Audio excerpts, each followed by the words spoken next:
Saad Haroon, world-renowned comedian, writer and performer, recently awarded second place in the Funniest Person in the World competition. A comedy pioneer, Haroon created Pakistan's first improvisational comedy troupe, Blackfish. Yes? Oh, you need a different light. That was it? You want me to read the whole thing? No, you don't need to. Just say, ladies and gentlemen, Saad. Yeah. And now, ladies and gentlemen, may we present Saad Haroon. A round of applause for him, please. Oh my God, what a beautiful audience. Ladies and gentlemen, please, before we begin, please can we have a huge round of applause for everybody from KLF who have done such an amazing, the volunteers, ladies and gentlemen, give them a big round of applause. The organizers, a big round of applause for them. The people on the sound, give them a big round. Everyone has been working for 72 hours. Come on, you can do better than that. Come on. Give them a big round of applause. This is beautiful. This is a beautiful time. And this is a beautiful audience. Ladies and gentlemen, welcome. As everyone knows, this is the 7th annual Karachi Literature Festival. And by some chance, this is also a very special time for me. This is actually the 12th anniversary of my comedy career. Can you imagine the 12th anniversary? Thank you so much. It's also the 12th anniversary of my father asking me not to do comedy. So it's a big day for the both of us. No, you can laugh. Please do laugh because as with a lot of you, I grew up in a very conservative Pakistani family. My father was actually a businessman. So when I was growing up, I would hear one thing from him. Saad, you're going to be a businessman. It's in your blood. It's in your blood. They'd say it with such confidence, like they actually took a blood sample. And they sent that blood sample to a lab. And the lab technician looked at it, he was shocked, he's like, oh my God, it's half DNA, half MBA. This boy's a businessman. Come on, KL, give me some love. How are you doing? It's such a beautiful audience. I want to start off with my favorite Pakistani gesture. Adab. Adab. Adab. This is such a beautiful Pakistani gesture. Why did we stop using it? And more importantly, why don't we use it to pick up girls? It's perfect. Look at this. Adab. You're so sexy, I can only look at you with one eye. My other Pakistani favorite gesture comes out of nowhere, when you least expect it. Sir, please, 1 minute. Sir, please, 1 minute. 1 minute. Sir, please, just one. Sir, please, 1 minute.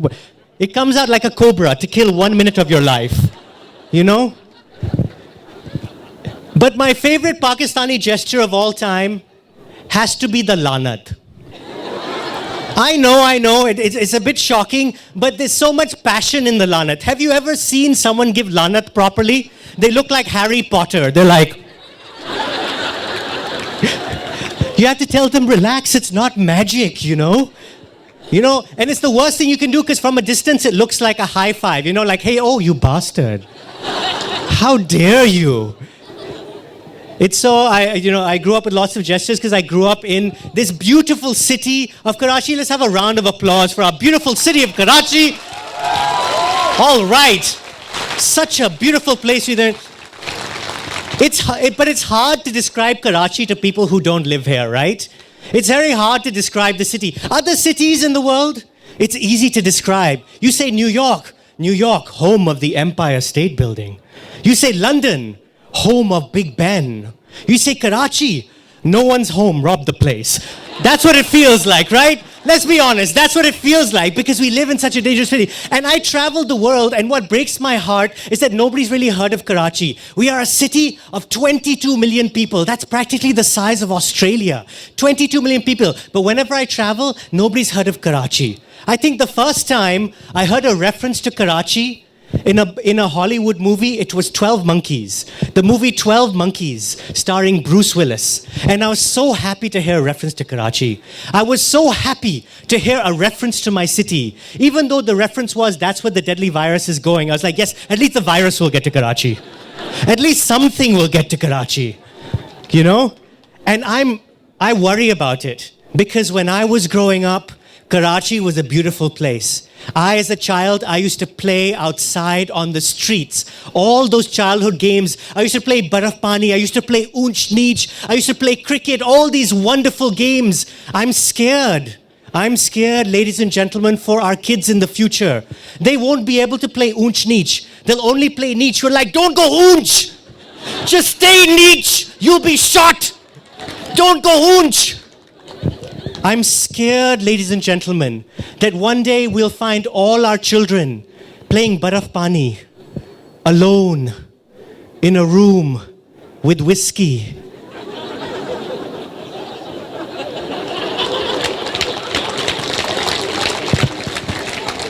No, all of you are very, very behaved people here. Nobody got that joke. Don't worry, just wink. Oh my God, but it's such a wonderful time and we've had such a great audience over here. I want to get to know some of you people. Sir, what's your name? Akbar, what do you do? You're a businessman. Abu, is that you? Are you in the crowd? You're a businessman? I love it, you know, because businessmen, we can say such fun things, you know. If you can't be a lawyer man, you can't be a doctor man, but you can be a businessman, you know. Make one sweater, you're a woman. Make 10,000, you're a businessman. It's fantastic. So what's your, Akbar, are you married, Akbar? You're married, where's your wife? She's not interested. She's like, go do your business, okay? Do it somewhere else. So who are you here with? You're alone. So you're sitting between these two. Sir, where's your wife? You're alone too? It looks like you two are together. I don't think that's a joke. But all these young, wonderful people in Karachi, it's such a wonderful, wonderful time to see you guys over here. Oh, I'm just looking around. I'm seeing... Ma'am, what's your name? Hamida. Are you married? Oh, fantastic. Where's your husband? Sorry? You're a grandmother now. Fantastic. Congratulations. That's good. Where are your grandkids? You have 3 granddaughters. Where's your husband? Right here in Karachi, but not right here in the... Did everyone leave their spouses at home? I'm like, we want to have fun. It's a Karachi Literature Without Your Spouse Festival. That's what it is. It's unbelievable. It's good. My wife is actually here. She said I'm hiding. Give her a big round of applause. My wife is in the audience. She's hiding away somewhere. Been married 6 years. When I first got married, it was a bit of a transition though, you know. Are any of you young kids, are you married? None of you are married? You're like, no. You don't have to do toba. I mean, that's a bit too much. Lana to you, my friend. No, I'm just kidding. No, I mean, I understand why they're worried. Because it's really, honestly, it's tough to get married because you have to spend the rest of your life with someone. And more importantly, you have to get used to someone else. I remember when I got married, my wife moved into my house. And the first thing she did, she installed dimmers on all the lights. Dimmers. Because she said she wanted to create ambiance. But the problem is, whenever she dims the lights, she looks directly at me.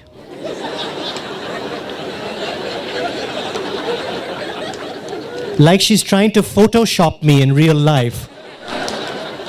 No. Better. There's the man I married. Oh, it's fantastic. Another thing you have to get used to when you get married is, you have to pick a side of the bed. Right? Some people like the left side of the bed. Some people like the right side of the bed. My wife likes the top right-hand side of the bed and the bottom left-hand side of the bed and wakes up sideways every day like some multi-form kabza group, just straight across the mattress, you know? And I get so mad. It's a very specific type of anger, you know? It's the same anger when you're in economy and you see someone in business class on the plane and you feel angry. It's that kind of anger. And sometimes she will also just kind of, in the middle of the night, without knowing, she'll hit me. Like this. while sleeping.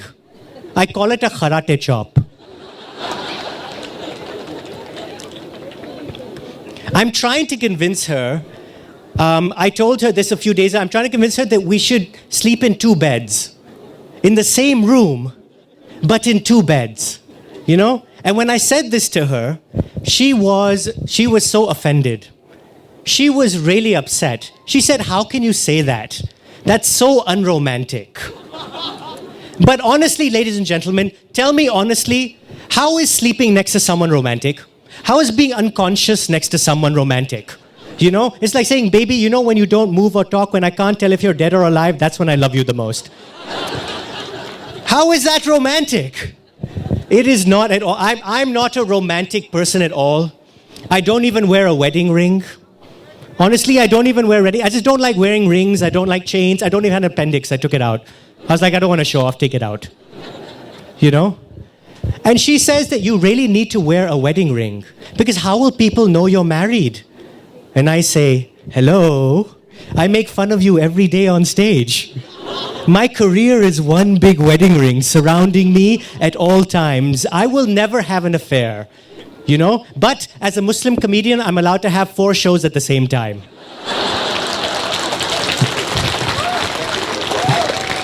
That's legal, right? That's allowed, right? So what's your name? Dr. Kesar Sajad. You sound like you just got off from Hum TV. Dr. Kesar Sajad, cardiologist. I saved your daughter twice. What kind of doctor are you? You are what? An ENT surgeon. Okay, fine, fantastic. Ear, nose, throat. That's good. Must be a busy time of year for you. It is. This is good. You and gastro people do very well this time of year. It's good. So how long have you been a doctor? That's what my dad wanted me to do. He wanted me to be you sitting in the audience. Very unfortunate for him and you. No, for you. That's great. And are you married, Dr. Kesar Sajad? 2? Alhamdulillah. Yes. I thought you said you're married to Alhamdulillah. I was like, who's that? Is she on Hum TV as well? It sounds like it. How long? Where's your wife?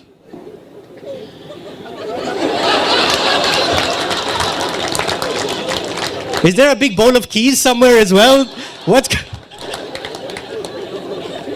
What's going on? Why did no one come with their... Dr. Kesar Sajad, love doctor. It's fantastic. How long have you been married? 30 years. Give him a big round of applause. 30 years. 30 years. But it doesn't get easy, does it? Your wife isn't watching you, is he? Because you're not even nodding. You're like, oh, to dekh rahi hai. Ye stream kar rahe na internet pe, YouTube pe. No, it is always because everyone's quirky. When you get married to someone, everyone's a little quirky. Everyone has something that they do which is silly or strange. For example, my wife, the other day she told me that she has a sixth sense. A sixth sense. She said, when something's going to happen in the future, I can tell sometimes. And as soon as she said that, I said, oh my God, I have a sixth sense as well. I know that what you just told me is going to be in my new stand-up comedy act, and look, it happened. It's amazing. She really thinks she has a sixth sense about things. She was walking around the house the other day, and she banged into this pole, and she hurt her foot. And she said, oh, my sixth sense was telling me I would hurt myself. And I said, darling, if you just use your first 5 senses a bit better, you won't need to use your sixth sense. At all. You know? It's true.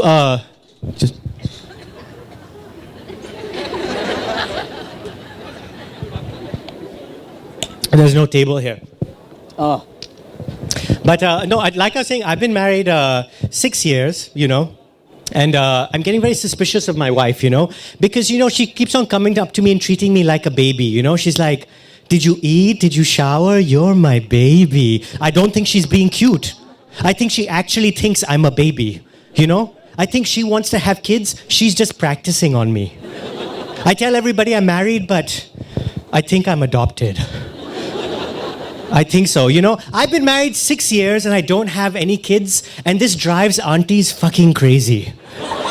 It drives them completely crazy. They're like, what's going on? Is it you? Is it her? Is it biological? Is it physical? Forget 9/11. This is the real conspiracy. This is it. How you doing? Kya haal hai? Give him a big round of applause, Adrian. He's working hard. You don't need to do that. It's okay. It's okay. You can go.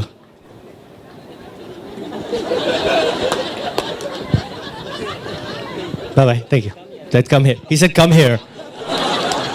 I don't know what goes on behind the stage. That's the Karachi Visual Festival back there. This is the literary one. That's the more visual.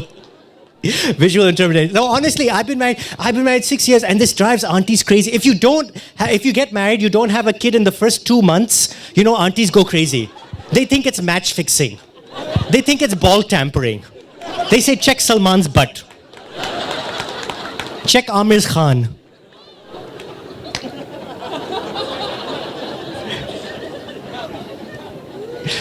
Honestly, and an auntie will never come out and just ask you when you're going to have kids. They'll never just say it. They'll have to ask you in the most roundabout way. They'll come up to you and be like, Saad, aap apni behan ko phuppi kab banaoge? And I'm like, why are you bringing my sister into this? She's not sitting at home. Damn you, Saad. Why am I not a phuppi? I have my own kids. I don't care. I want yours. It's crazy. It really is. It really is. I mean, getting married is a big thing. It's a very stressful thing. And you always, when you're gonna get married, you have all this information you need. What's your name, sir?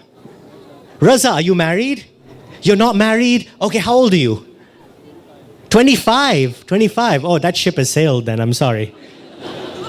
No, I'm just kidding. I got married late in life as well. I got married very late. My wife, I'm actually 8 years older than my wife. I'm 8 years older than my wife. If you put that in educational terms, that's an undergraduate degree, a master's, and a PhD. But for some reason, every day I'm the one who gets the lectures. I don't understand it. So, Raza, are you looking to get married? You're not looking to get married? You liar. He's like, no, I came to Karachi Literature Festival for the books. Right. If you're under 30, you ain't looking at no books. You're like, oh, I love this book. This is a great book too. What's your name, book? Raza, what do you do? You're a student, okay? What do you study? 25. Which school? Karachi University, what are you studying? History. Oh, give him a big round of applause. This is a learner kid. My sister is actually also a history professor. So that's good. I have a lot of respect for people. It's a very hard subject. It is, yeah, so Raza, you need a girl who likes history. That's good. That's good. What's your name, ma'am?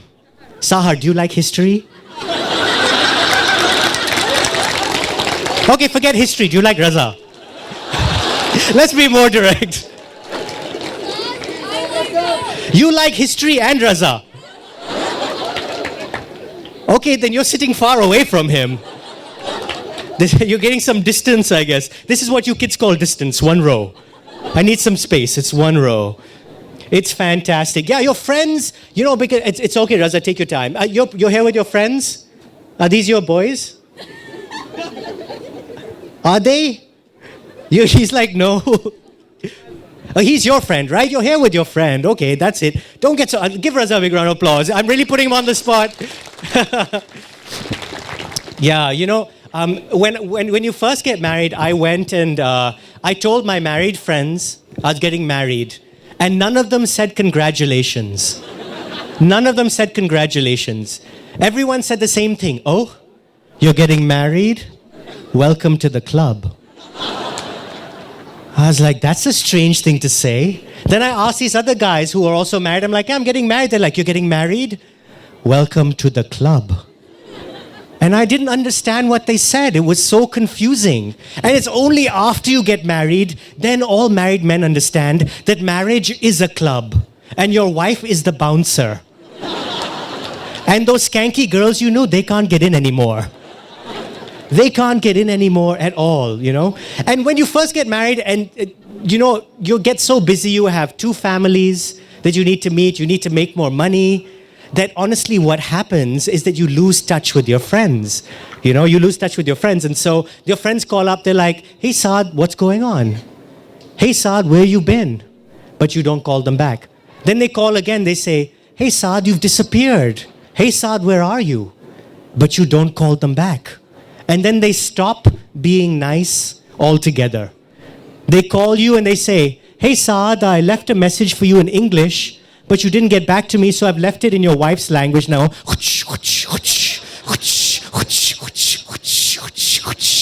Okay, call me back, okay? And this happens now let's be clear, ladies and gentlemen, this happens for a very good reason. And this is because in Pakistan, friendship, this yari, this dosti, this bonding you have is a very important thing when we're growing up. It is the most important thing you feel when you're growing up. That's what we grow up knowing, that's what we grow up seeing. That's why when a Pakistani boy meets a Pakistani girl, he wants to do friendship with her.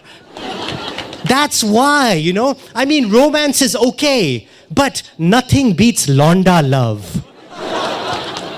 Nothing beats some good old-fashioned Londa love, you know? I mean, with a little more Londa love, this world would be a different place. This world, take the craziest situation in your life. You know, take supposing the end of the Titanic, the movie The Titanic. If Leonardo DiCaprio, his character, had some Pakistani Londa friends, the movie would have had a different ending. You know, his friends would have seen on TV that the Titanic is sinking. They would have been like, oi, oi, oi, oi, oi, boy ka boat, boy ka boat, boy ka boat, boy ka, chalo, chalo, chalo, chalo, boy ka boat, boy ka boat, boy ka boat. They would have been in the water in 15 minutes. Boy! Kaha gaya, boy? Boy!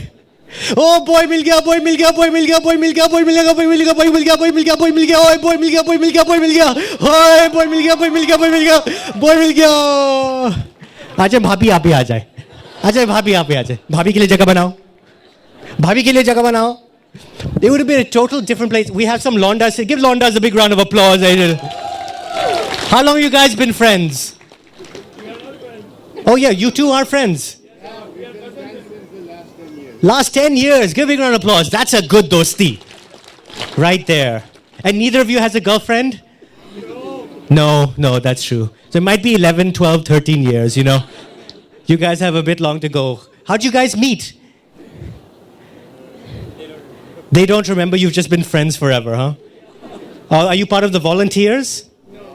Oh, you're just sitting here? How dare you?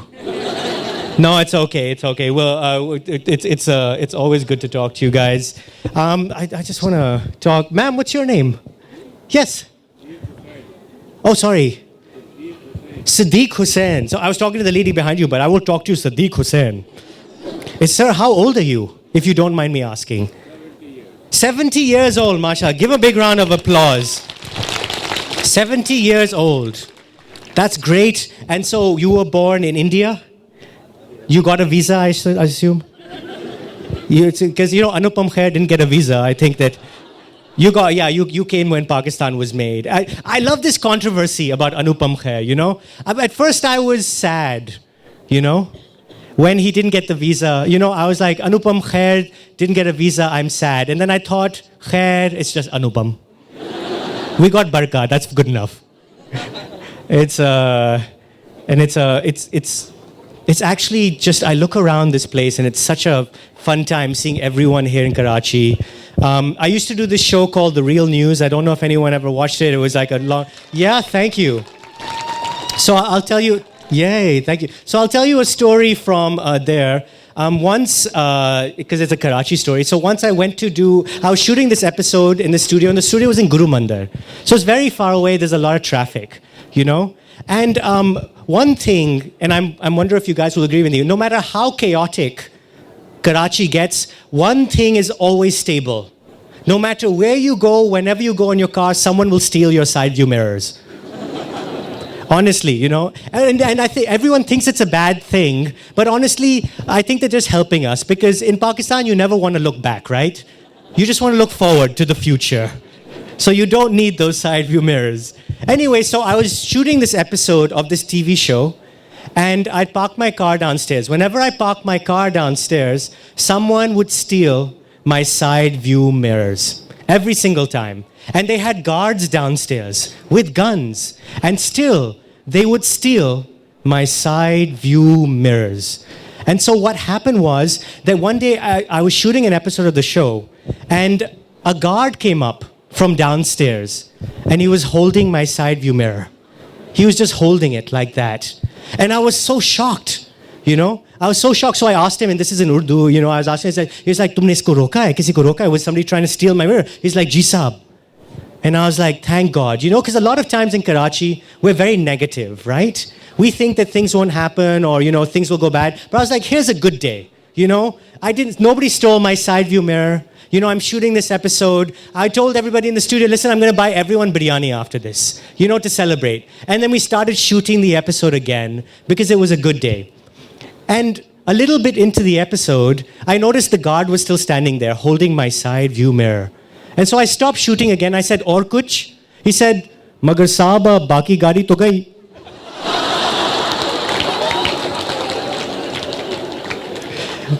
And it literally taken my whole car and gone. It's I want to take a moment and thank my friends right now, everyone out there. I recently got voted the second funniest person in the world, and a lot of you voted for me.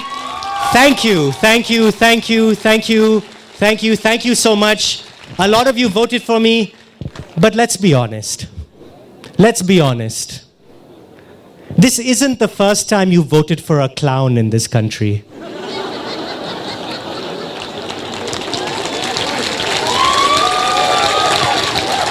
I think everyone thought that, I feel like I've been doing this for the rest of my life. It's amazing. And a lot of people were happy for me, mashallah, say even you guys were very happy for me, but some people were jealous. You know, you have those jealous friends or something. I had this one guy who was very jealous. He came up to me later on after the competition. He said very sarcastically, "Oh, how does it feel to be the second funniest person in the world?" I said, "Oh, I don't know. How does it feel to be the number one asshole in the world?" You're the real winner over here. Sorry, Buzurg Log, for the language a little bit. It's good, but that was an actual story. Honestly, I talk about this visa thing because now I have to travel the world and perform a lot. And I had to go to the UK, and I had to apply for the UK visa. Man, has anyone applied for the UK visa? It's really hard. Give me a round of applause if you applied for, oh my God, it's really hard to apply. Because you know why it's hard? Because you have to fill in this application, and within the application, you have to send in a picture. And in that picture, you can't be smiling. You can show no emotion, so the picture looks like this.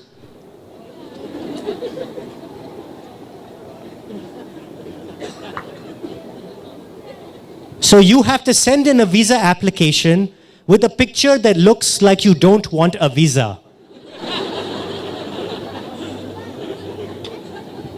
And you know how hard it is to not smile in a picture? If anyone takes out a camera, anyone takes out a cell phone, your first reaction is smile, you know? So it's very hard not to smile if someone's taking your picture. So I have a trick for you guys. You Karachi Literature Festival people, I have a trick for you.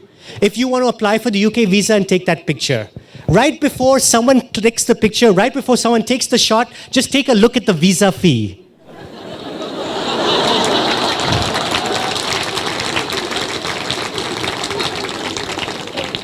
It'll wipe the smile right off your face. It's fantastic. All these other people. What's your name, sir? Hamza, how you doing? Hamza, what do you do? You work. Good. Rishta box check. What else? Where do you work? In Qatar Airways. Oh, fantastic. You're a good person to know. Can you upgrade anyone? You can. Okay, good. I'll stop messing with you then. No. How did you get into the airline industry? You just applied and you got in. Oh, that's great. And so where did you go to school? Have you enjoyed the Karachi Literature Festival so far? You just came right now. Like just now. For me. Not for any of the books. Oh boy.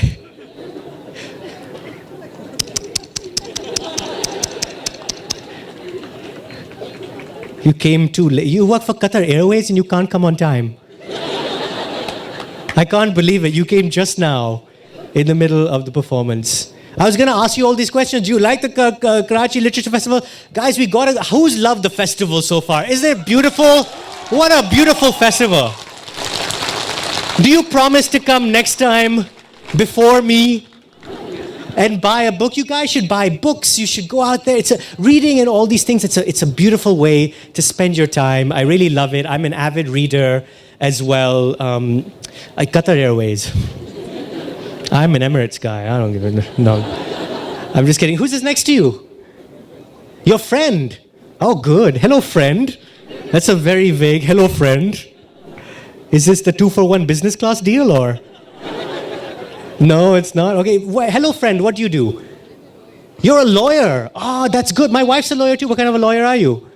A corporate. My wife's a corporate lawyer too. Do you know each other? I don't know. Where do you work? You work in HBL. Oh, are you the only one not watching the cricket match right now? You're not a very good lawyer. I would have put that in my contract. Must send me to PSL. It didn't go. It's actually a great time to be here. I'm going to.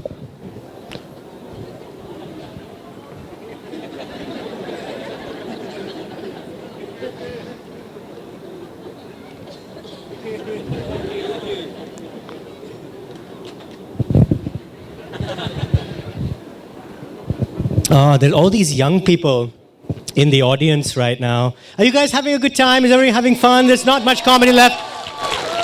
I see all these young people in the audience. They're all sitting around. It looks so great. As I said right now, I'm married. I travel a lot, but I'm glad to be back in Pakistan because honestly, it's tough to be single in this city, right? It's very tough to be single. I'm glad to be married, because it's very tough to be in a relationship in Pakistan, right? Because all relationships have to be secret. Your parents can't know, her parents can't know. Your family can't know, her family can't know. Your siblings can't know, her siblings can't know. Your neighbors can't know, her neighbors can't know. The fact that two people know they're in a relationship are too many people. Ideally, the boy should be in a relationship, the girl should be in denial. That's it. The boy should say, I love you. The girl should say, I love you, like a brother. That's a good Pakistani relationship, right? That's a good, in other places in the world, girls are worried that boys they like will put them in the friend zone. But in Pakistan, we have a much worse zone, right? We have the brother zone, the bhaiya zone, If a girl puts you in that zone, you're never coming out. That's like a girl saying, I want your name on the nikah nama, but in the witness section, not next to mine. Yeah. Basically, if you want to have a relationship in Pakistan, you have to be like a secret agent. You have to keep your lips sealed.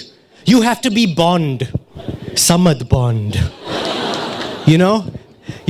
They say at the Karachi Literature Festival, don't judge a book by its cover, but in Pakistan, you don't judge a book by its lover.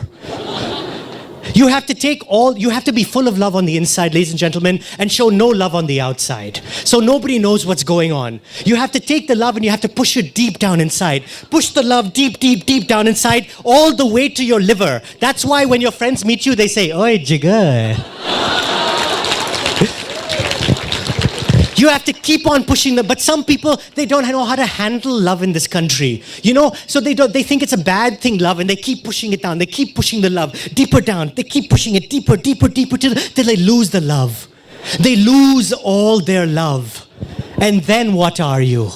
Then what are you, ladies and gentlemen? I'll tell you. You're Junaid Jamshed. Just a shalwar kameez with nothing inside. Just a J. Full stop.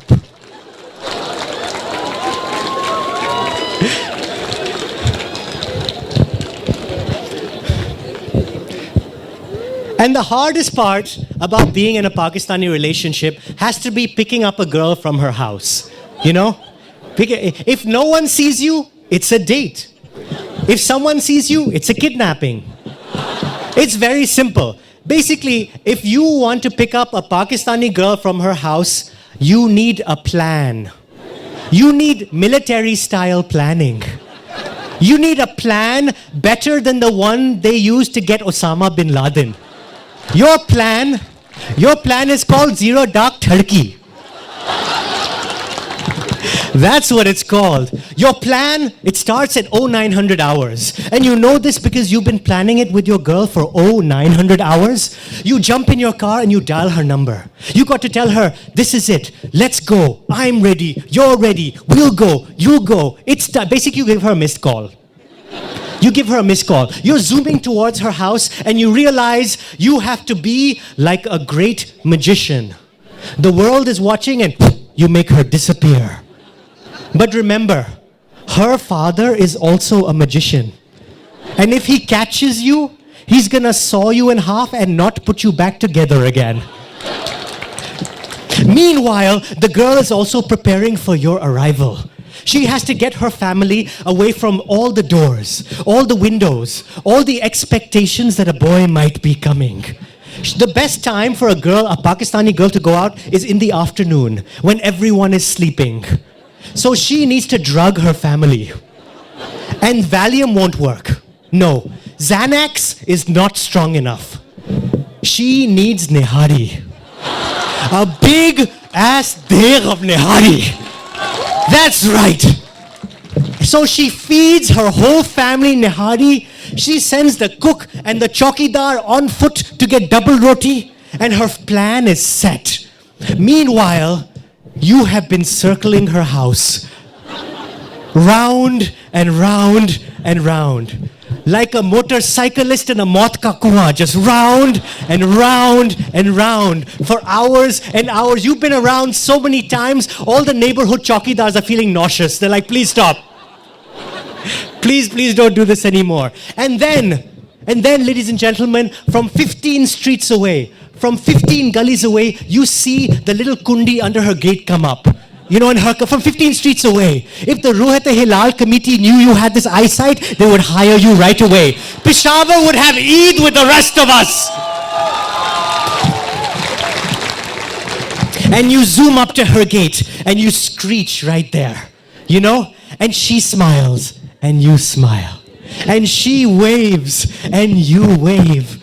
And she yells, open the lock, and you yell, let go of the handle, let go of the handle.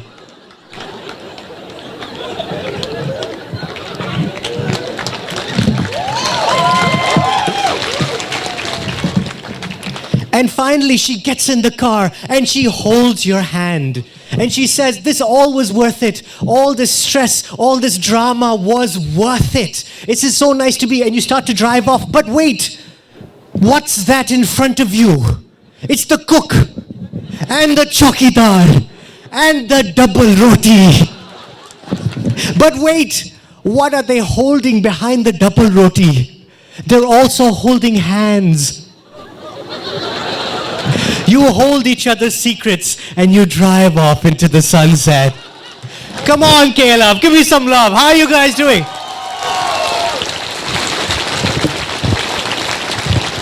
And even if you do get a girl out of her house, where are you going to go? They're like, where do you want to go? Drive. Where? Just drive. You're like, no, I insist we have to eat something. Okay, drive through. They just want to drive round and round. They don't want to be seen with you. They just want to drive round and round and round with you. I remember this one girl, I was on a drive with her, and she wouldn't let go of my hand the whole drive, you know? If I wanted to change gears, she wanted to change gears holding hands. I wanted to change the music, she wanted to change the music holding hands. If our hands got sweaty, she'd put it up to the air vent. And so I had to break up with her. I know it's a horrible thing. She was such a nice girl too, and I always felt bad about it. So a few years later, I called her, I said, let's try again. And she said, "What's changed?" I said, "I got an automatic car." And she hung up on me. What about music? Oh, there's another one. I was on this drive with this girl, and I was going to go left. And she said, "Don't go left. Don't go left. My khala lives on the left. Don't go left." I said, okay. I was going to right. She's like, "Don't go right. Don't go right. My chachi is on the right. Don't go right." I was like, "Okay, I'll go straight." She's like, "Don't go straight. My father comes home from work straight. Don't go straight." I say, "Okay, let's sit here and go insane." It's the only place left to go. And ladies and gentlemen, that is why so many people in Pakistan marry their cousins, because they know where all the relatives are when you're going for a drive. They're like, "Chachi, I know. Chachi lives here, I know." We'll never get caught. That's what it's like. I remember one time I went and I picked up this girl from her house, and she got in the back seat of the car and closed the door. She's like, "Drive." So I said, okay. So I started driving. And I said, "Why are you in the back seat?" She said, don't want to be seen with you in the front seat. So I'm sitting in the back. I said, "Oh, okay." I kept driving. A few seconds later, she came up in between the seats. "Hi."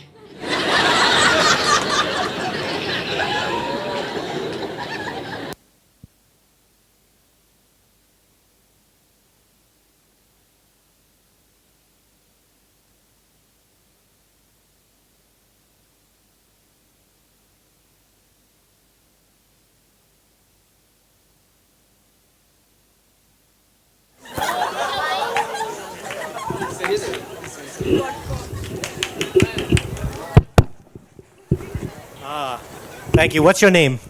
Give Javanam a big round of applause for saving the day. So she came up in between. That's the worst time for the mic to go, right in the middle of a joke. So she came up between the seats. She's like, "Hi," and I said, "Listen, people won't think you have a boyfriend. They're going to think you're having an affair with your driver. That's much worse." And when I told her this, she got very offended. So she's like, "Fine, let's go to a restaurant." So I said, "Okay, fine." So we went to this restaurant, and then I was sitting there, and then she got out of the car, she started walking. She said, "Are you coming?" I said, "No, Baji, just send some food outside for me, please." Just send a little khana outside. It's fun. It's so much fun. Sir, what's your name? With the beard. Faraz. Faraz, what do you do? You work in an oil mill. OUP. Okay, fine. OUP. Oh, Oxford. So this is... Give a big round of applause to OUP, ladies and gentlemen. Let's see how much fun I can make of them without getting kicked out next time. No, I'm not going to. Give a big round of applause to all the sponsors, ladies and gentlemen. They put so much work in this, bringing together international and Pakistani writers, and then they should have written in brackets, except Anupan Khair. And then to promote reading and showcasing the writing at its best. But it's so good to kind of see everyone from here. We don't have that much time left, so I just want to kind of delve into it. I talk about kind of, dating in Pakistan and everything, but I can't believe that any girl actually liked me when I was growing up. Because when I was growing up, I was very short for my age. I was a very small boy. And if you are a small, short boy, my heart goes out to you. If you're in the audience and you're a very short boy, my heart goes out to you. Because it's very tough when you're a short boy growing up. Because as soon as you meet a girl, you're aligned with different parts of them, automatically you're a pervert. They're like, "What are you looking at?" Like, "Nothing. This is where my head is, I'm sorry."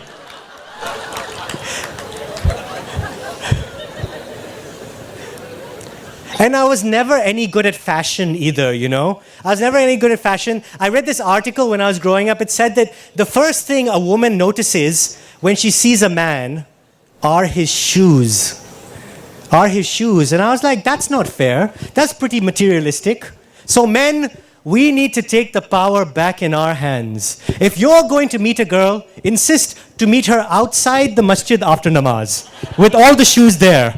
She'll be like, "Which shoes are those?" She's like, "Which ones do you like? They're mine till next Friday."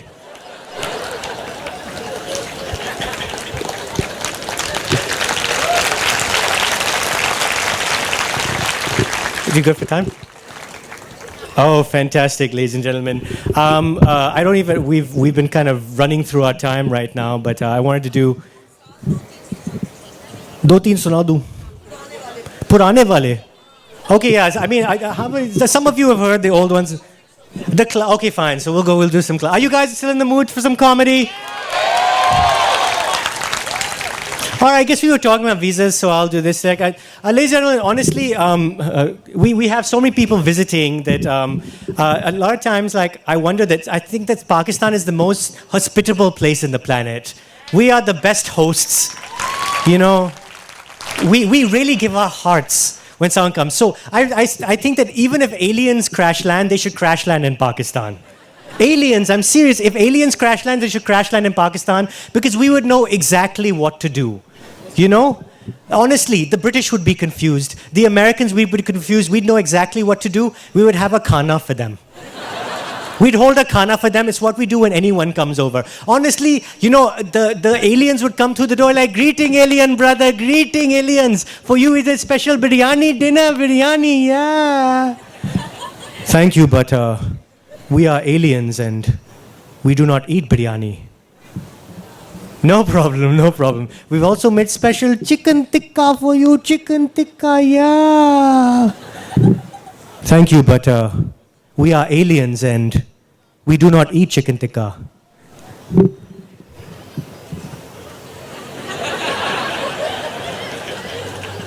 Just one bite. From my hand, please, just one bite.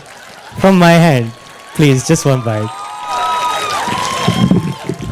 No, you do not understand. I'm an alien. I do not eat biryani. I do not eat chicken tikka. Okay, calm down. I'll put some in a bartan, you take it for your wife, okay? No, I do not have a wife. Really? This is my daughter, Rakshanda. Are you a Muslim alien?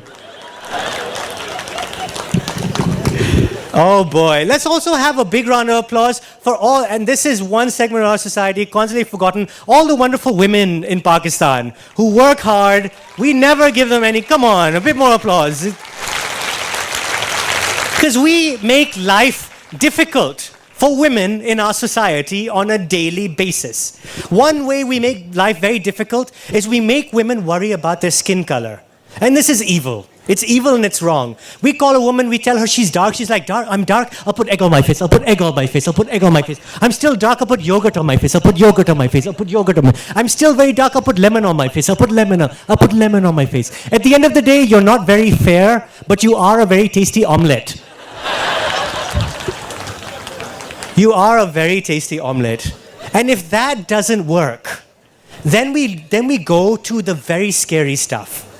We go to fair and lovely. Fair and lovely. And this stuff is wrong. You know, fair and lovely is a lie. Ladies and gentlemen, I will tell you straight to your face, you here, you at the back, fair and lovely is a lie. Because yes, maybe a cream can make you fair, but nothing can make you lovely. Nothing can make you lovely. I've never seen a commercial for Fair and Lovely. Oh my God, look at Rakshanda. She's not a bitch anymore. She must be using Fair and Lovely. You never see that, because obviously. Because, you know, there's one group of people who buy more Fair and Lovely as a group than any other group in Pakistan. Does anyone know who this is? If you've heard this joke before, don't say it. Oh, yes, I don't say it then. Does anyone know who the biggest, any guesses? The army, he's right.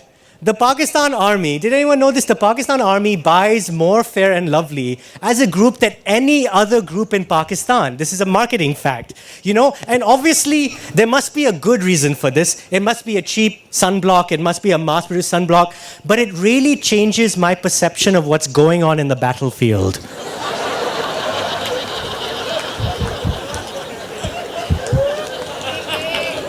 It's like, because honestly, I'm sure the commander's like, come on boys, the enemy is over that hill. I want you to give them a battle cry and a side profile. And on the other side, the Indians are there. They're like, oh my God, Jitinder, here they come. Ready, aim, Look at that. They're beautiful. Forget it. Let's give them Kashmir. They deserve it. They're so hot. It's oh boy. It's good. It's good. How are you guys doing? How are you guys doing? How are you guys doing? Come on, everyone. How are you doing? Oh, fantastic. Okay, so I'll end with this story then, because it's a good one to end on, because it's a literary festival. I know. Everyone's got to eat. They got to eat. They've got to eat. For 10 minutes is a lot for you young kids. For these guys, it's past their dinner time. No one's hungry. See, these two, definitely hungry. Enjoy your dinner, sir. Bye. Everyone's getting a bit hungry right now. God, you guys are such a great audience. Let me applaud for you guys. You guys are such a fun audience. I really... I'm hungry. I'm always hungry. That's kind of how I crack one biryani joke and then I'm like, I'm hungry. I need some more food in my system right now. You know, boy. You know, it's I don't even know what. Yeah, so I was going to tell you a story. That's what I was going to do. So a few years ago, I went to this dinner party, you know, and it was at this fancy restaurant. So I went inside and I got there very late. So all the guests had segregated. All the women had sitting on one side of the table and all the men were sitting on the other side of the table. And this happens at fancy restaurants all across Pakistan, you know. I go inside, Japanese, Italian, French restaurants.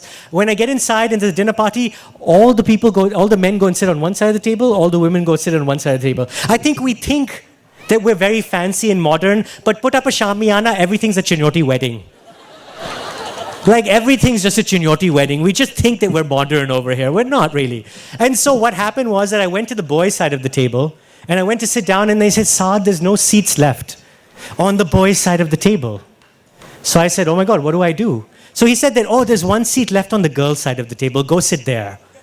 And so I went over there, and you never want to be that guy, you know. As soon as you sit down on the girls' side of the table, everyone thinks you're that thadki uncle. You're like, kya ho raha hai, batao, haan, main chala jaunga, batao. Cigarette to pee lu, You know. And I sat there, and it was really awkward. But then it turns out that that seat was right next to another seat, and in that seat was a girl that was also single. She was the only other single person there. And that girl is now my wife. Yeah. And now, when we go out, she tells the story on her side of the table, and I tell the story on my side of the table. Thank you, ladies and gentlemen. You guys have been a wonderful audience. Please, a huge round of applause for KLF. Come on. Let's really bring the house down. Everyone, come on. You guys have been a wonderful audience. 3 days. You're beautiful people. Come next year. This is a beautiful, beautiful thing for your city. You guys are wonderful. Have a good night.